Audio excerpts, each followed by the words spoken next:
O que não pode faltar na aplicação de uma justa causa? Meu nome é Amir Paz, sou o criador de conteúdo do Portal para Trabalhar. Não é mais portal, agora é Tribo Trabalhista. Bom, sou criador do canal Tribo Trabalhista e hoje eu quero te convidar a bater um papo sobre este assunto, né? O que não pode deixar de ser observado na aplicação de uma justa causa para evitar aí uma eventual reversão na Justiça do Trabalho. Mas antes de ir para o vídeo propriamente dito, quero te deixar o convite aí para deixar o seu gostei, se inscrever no canal se não for inscrito e também ativar aí o sininho das notificações para receber uma notificação toda vez que um conteúdo novo for postado.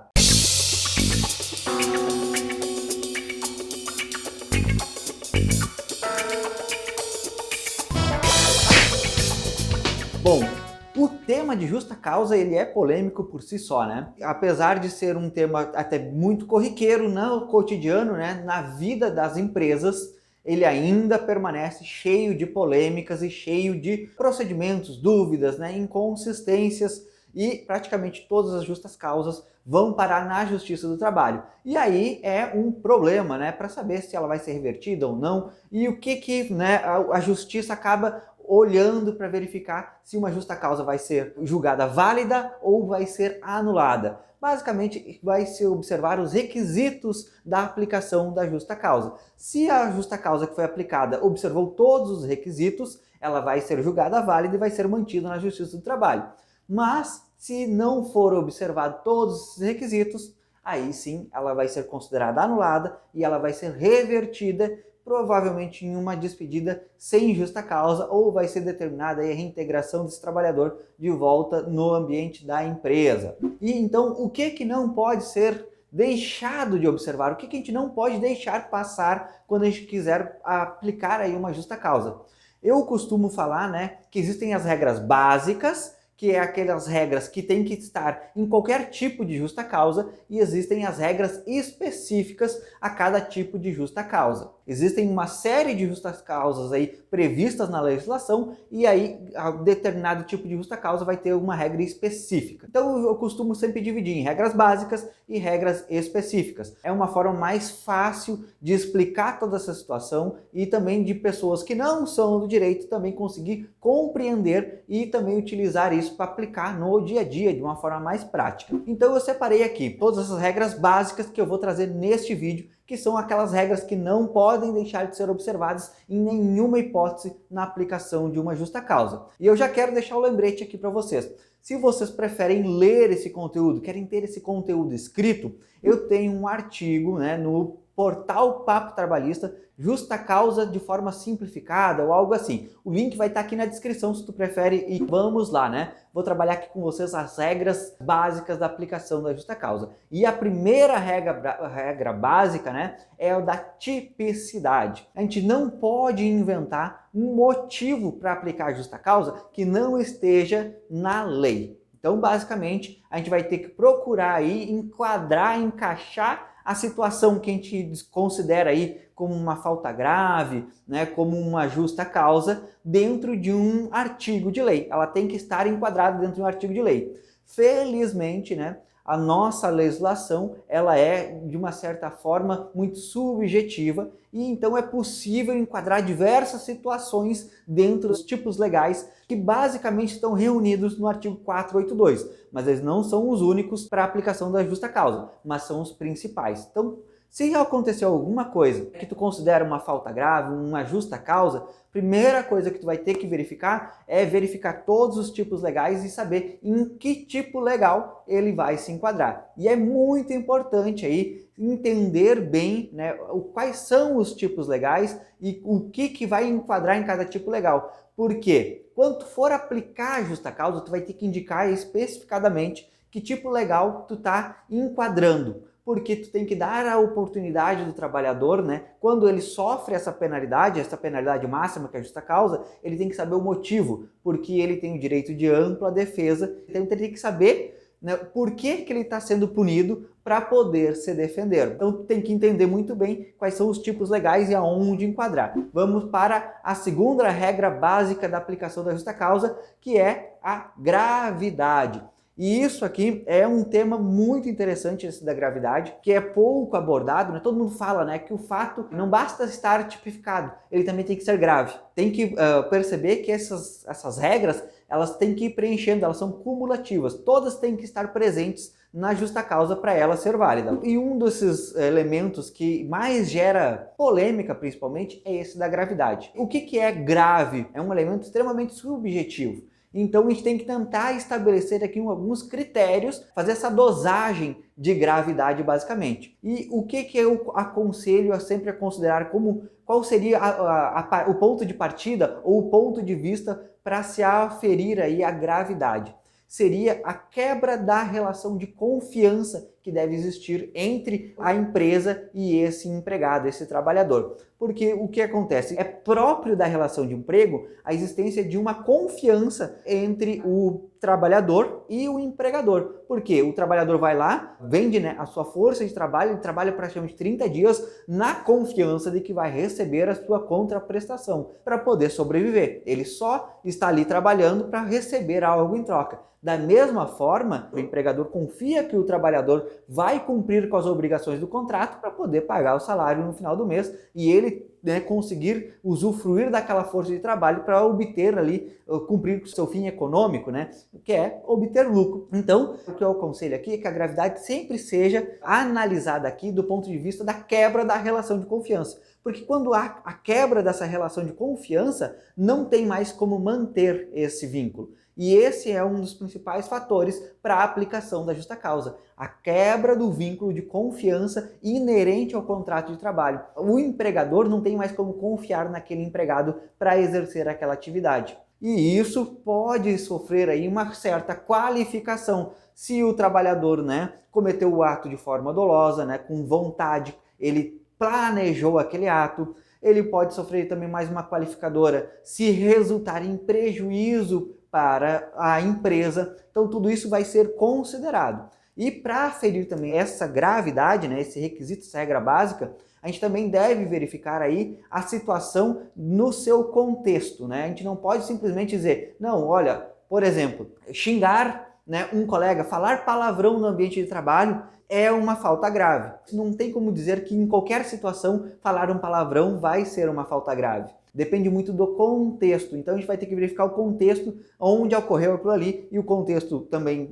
tanto do trabalhador, o contexto da função, o local de trabalho, o ambiente de trabalho, porque falar um palavrão no ambiente de obra, por exemplo, pode ser extremamente comum, né? Eu, na minha adolescência, né, vim desse cenário, né, da construção civil, sei que lá é muito comum a gente falar palavrão, brincar, mexer, né, com os colegas de trabalho. Isso é uma atitude muito comum e que muitas vezes é tolerado dentro daquele ambiente, né, daquela empresa. No entanto, falar um palavrão, por exemplo, no escritório de advocacia, xingar um amigo, né, um colega de trabalho dentro do escritório de advocacia, já não é um ambiente que tolera esse tipo de situação. Aí pode-se começar a avaliar um grau de gravidade maior para essa conduta, dependendo do ambiente. E a gravidade também vai servir, inclusive, como um meio de dosagem da penalidade, porque a justa causa, ela é a penalidade mais grave que a empresa pode aplicar para um trabalhador. Mas, dependendo, né, não basta só estar lá previsto na legislação lá, uma conduta como uma falta grave.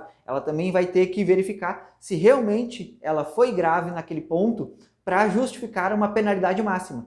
Porque ela pode ser uma pena de gravidade média, gravidade leve, e aí tem outras penalidades com fins pedagógicos que a empresa pode aplicar, como advertência escrita, advertência verbal, suspensão. E aí a gente pode até utilizar a regra como uma analogia, né, um semáforo, né? Existem aí algumas condutas que vão ligar aí o sinal vermelho, e aí a gente poderia aplicar uma justa causa. Outras condutas, né, que podem ser graves, mas vão só ligar um sinal amarelo, e aí a gente tem que ter uma certa atenção, e outras que são o sinal verde, né, que são condutas que só vão ser consideradas uma falta grave se forem praticadas reiteradamente. E aí vem, né, aquela ideia da gradatividade da aplicação das penas, justamente porque existe aí esse fim pedagógico que a gente deve observar, né, que a gente deve analisar aí quando a gente vai avaliar a gravidade de uma conduta.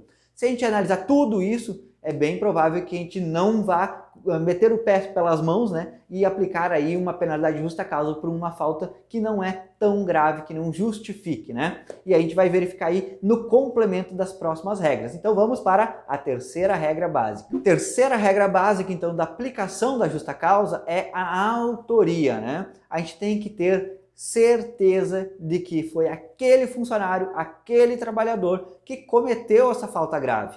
Se a gente tiver dúvidas, não pode aplicar justa causa. Tem que estar muito atento a isso, porque muitas vezes a gente pode ser enganado por alguma situação que a gente não analisa com muito cuidado. Pequenos furtos do caixa, por exemplo. A gente simplesmente aplica uma justa causa a um funcionário do caixa porque sumiu valores dali, porque ele seria o único que deveria estar lidando com aquele dinheiro. Mas muitas vezes tu faz uma auditoria, tu não consegue identificar em que horário o dinheiro foi subtraído e se foi realmente ele que subtraiu o valor do caixa. Então tem que tomar muito cuidado. Muitas vezes a gente acha, só porque ele era o único funcionário que deveria estar ali, a gente acaba simplesmente por consequência lógica atribuindo aquele funcionário. Mas isso não está bem caracterizada a autoria dele. Então é bem precária aí a aplicação de uma justa causa nessa situação. Teria que se ter certeza, fazer uma investigação, fazer um procedimento de apuração dentro da empresa para verificar se realmente foi aquele funcionário que cometeu essa falta grave. A quarta, então, regra básica para a aplicação da justa causa seria, então, o nexo de causalidade, o nexo causal. Não adianta de nada a gente dizer que ocorreu um determinado fato que é grave, então a gente aplicou uma justa causa para um funcionário que muitas vezes não tem nada a ver, que ele nem exerce aquela função. Então tem que ter uma relação de causa e efeito entre a atividade, a falta que foi cometida, e também a penalidade e o funcionário que está sofrendo aquela penalidade. Tem que ter uma relação lógica, pelo menos, entre essas condutas. Esse requisito do nexo de causalidade, ele é criado, ele deve ser observado também para evitar que um funcionário cometa uma falta, mas ele seja punido por outra conduta que ocorreu há muito tempo atrás, no passado, por exemplo. Porque naquela época a empresa não observou o tempo próprio para aplicar a punição. E aí agora ele quer punir aquele trabalhador por um ato que não é aquele justamente que ele cometeu nesse momento. E aí vem muito ligado aí com a questão da imediaticidade, a atualidade da penalidade também. E a quinta regra básica, então, da aplicação da justa causa é a proporcionalidade entre a falta e a punição. Essa regra ela vai ser analisada conjuntamente com a regra da gravidade, porque a gravidade que vai dizer aí qual é a dosagem dessa penalidade que a gente vai ter que aplicar, justamente para corresponder, essa proporcionalidade entre a falta grave e a penalidade. Se a falta foi grave o suficiente para uma justa causa, então é proporcional a aplicação de uma justa causa. Mas se a falta não foi grave, ela foi uma falta média, a aplicação de uma justa causa ela não é proporcional. Então a gente vai ter que verificar aí realmente essa questão de proporcionalidade, considerando aí também a regra da gravidade. Como que impactou nessa falta grave? Realmente quebrou de vez a relação de confiança que tem nesse contrato de trabalho para a aplicação de uma justa causa? Se ela não quebrou de forma nítida, de forma clara, a relação de confiança que deve haver aí entre o empregado e o empregador, então talvez não seja adequado aplicar aí uma justa causa. E aí até quero trazer aqui, eu lembrei aqui um exemplo que eu vi nessas rotinas de estudo que a gente tem, eu vi uma decisão em que foi aplicada uma justa causa, em que uma falta de um trabalhador foi suficiente para justificar a aplicação de uma justa causa, o que, via de regra, não é o suficiente. E por que nessa situação foi suficiente, O trabalhador, ele fez uma espécie de motim, com seus colegas de trabalho, de setor, e todos eles faltaram. Por quê? Eles ouviram um boato de que a empresa iria desligar todos os empregados daquele setor e ia contratar novos trabalhadores. Eles, sabendo disso, eles fizeram um movimento para todo mundo faltar ao trabalho em um determinado dia, justamente para penalizar aquela empresa. Então, basicamente, foi como se fosse um ato de sabotagem desses trabalhadores que faltaram nesse dia para gerar um prejuízo para a empresa. E aí, você lembra que eu falei lá na regra da gravidade?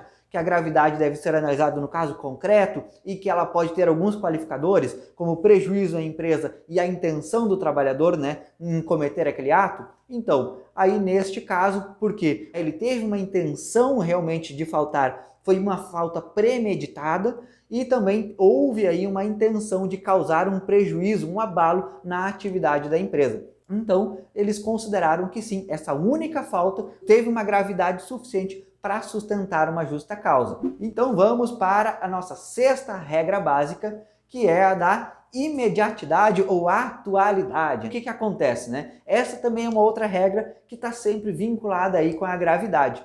Porque se um fato é grave, ele deve ser punido de imediato. Se ele não foi punido de imediato, quer dizer que não foi tão grave assim. Basicamente é essa leitura que a gente tem que fazer quando a gente pensa na imediatidade com relação aí à gravidade. E o que é imediatidade? Isso também é um termo muito genérico e não existe um prazo específico na lei. No entanto, né, jurisprudência e doutrina vem sempre montando aí alguns cenários, né, para que a gente possa se orientar de uma forma um pouco mais concreta, mais objetiva. A imediatidade, ela primeiro começa a contar do momento em que a empresa ou os seus prepostos, né, que aí pode ser o superior hierárquico, tomam ciência da conduta ilegal. Ela não vai contar da data em que ocorreu o fato. Então, a imediatidade começa a contar do momento em que a empresa toma ciência desse ato irregular. Esse é o primeiro ponto que a gente deve fixar aqui. E um segundo momento é que a imediatidade não precisa ser exatamente no momento, né? Tomei ciência agora, tem que aplicar a penalidade agora. Até porque com o desenvolvimento de tecnologias, né, fica cada vez mais difícil tu conseguir apurar de uma forma direta, né, de uma forma imediata, realmente uma relação de autoria, muitas vezes, nexo de causalidade, muitas vezes demanda aí uma apuração administrativa para realmente identificar quem é o responsável por aquilo ali. Quando essa relação de autoria, nexo de causalidade é fácil de se aferir,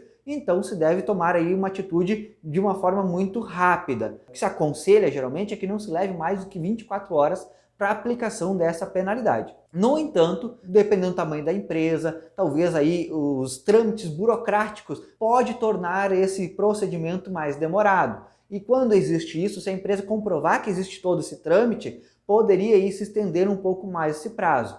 Se houver a necessidade de um procedimento de apuração dessa falta grave, pode se lastecer, né? Pode aumentar um pouco mais esse prazo. Eu já vi decisões aí, por exemplo, envolvendo o Banco do Brasil, se eu não me engano, ou a Caixa Econômica Federal, agora não sei exatamente. Ele levou 8 meses para aplicar, né? Ele descobriu o fato, ele instaurou um procedimento de investigação, né? E aí se deu direito de ampla defesa do funcionário, fez toda essa função, né?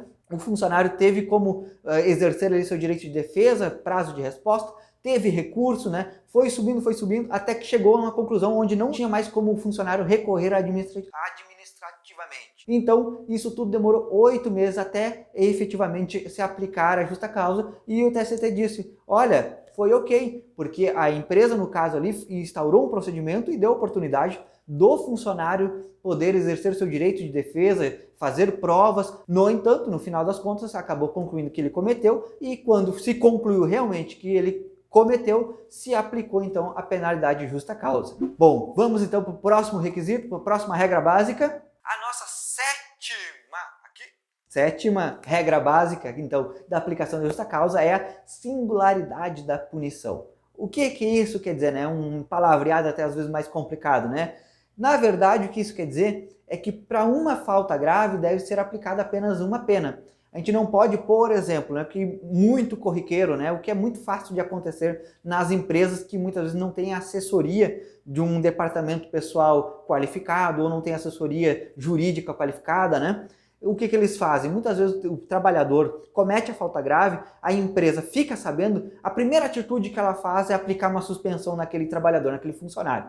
Aplicou a suspensão. No entanto, né, o superior hierárquico ou até mesmo o dono da empresa, né, vai para casa e percebe que pegou muito leve com aquele trabalhador. Quando ele volta no outro dia, ele vem e aplica a justa causa. O que aconteceu aí? O ato foi um só. No entanto, foi aplicado 2 punições para aquela situação. No momento que se aplica uma punição, é aquela punição que está valendo. Então tem que tomar muito cuidado antes de sair aplicando aí penalidades, né? Porque não tem como majorar uma penalidade depois que ela já foi aplicada. Existe aí um entendimento de que a penalidade até poderia ser alterada se fosse para ser minorada em razão de todo o objetivo mesmo, né, da existência do direito do trabalho, né, que é de proteção aí do trabalhador. Mas para majorar a penalidade não existe exceção para isso. Se tu aplicou uma penalidade, vai ter que ficar com ela até acabar. E só vai poder aplicar uma justa causa depois, né, se for cometida uma nova falta grave em si. E por fim, vamos para a última regra básica, né, a 8ª regra básica,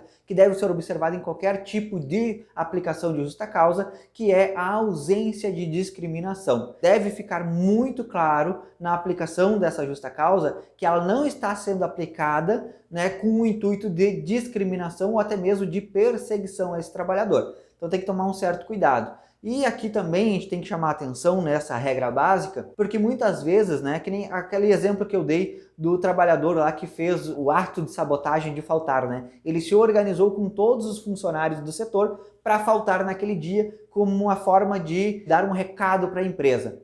O que aconteceu? Foram 3 funcionários que faltaram naquele dia, se organizaram, tiveram a intenção e quiseram realmente causar um certo prejuízo aí para essa empresa. Então, a penalidade deve ser igual para esses 3 funcionários. Imagina, né? Eu apliquei uma justa causa para um, mas para os outros eu só dei uma suspensão. Então, quer dizer que essa justa causa ela foi aplicada com uma certa forma de discriminação, porque se foram 3 funcionários que praticaram a mesma falta grave, a penalidade deveria ser a mesma para os 3. Aquela história, né, de 2 pesos, 2 medidas. Aqui, então, se aplicaria esse ditado, né? Essas são as regras básicas, aquelas que não podem faltar em qualquer tipo de justa causa. No entanto, né, como eu disse já lá no início, para cada tipo de justa causa, vão existir também regras específicas que a gente não vai poder abordar nesse vídeo aqui, porque senão vai ficar muito comprido. E se vocês quiserem que eu abordem as regras específicas de cada tipo de justa causa, né, dos artigos 482 principalmente, deixa aí no comentário, eu quero um vídeo sobre o artigo 482 ou eu quero um vídeo sobre algum tipo de justa causa em específico.